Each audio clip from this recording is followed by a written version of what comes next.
ولمن خاف مقام ربه جنتان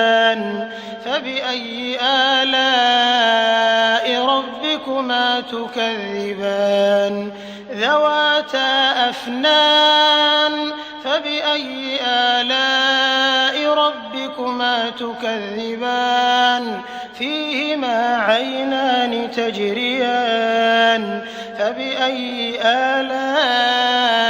ربكما تكذبان فيهما من كل فاكهة زوجان فبأي آلاء ربكما تكذبان متكئين على فرش بطائنها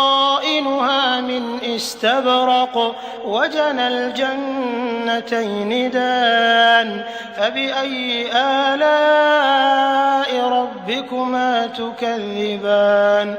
فيهن قاصرات الطرف لم يطمثهن إنس قبلهم ولا جان فبأي آلاء ربكما تكذبان كأنهن الياقوت والمرجان فبأي آلاء ربكما تكذبان هل جزاء الإحسان إلا الإحسان فبأي آلاء ربكما تكذبان ومن دونهما جنتان فبأي آلاء ربكما تكذبان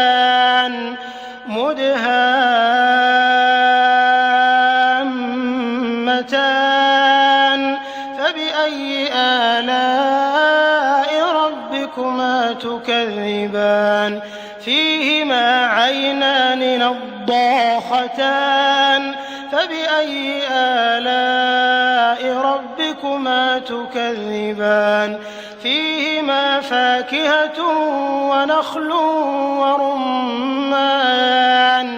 فبأي آلاء ربكما تكذبان فيهن خيرات حسان فبأي آلاء ربكما تكذبان حور مقصورات في الخيام فبأي آلاء ربكما تكذبان لم يطمثهن إنس قبلهم ولا جان فبأي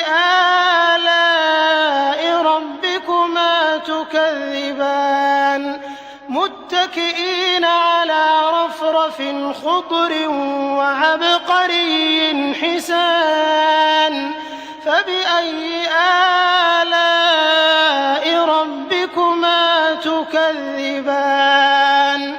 تبارك اسم ربك ذي الجلال والإكرام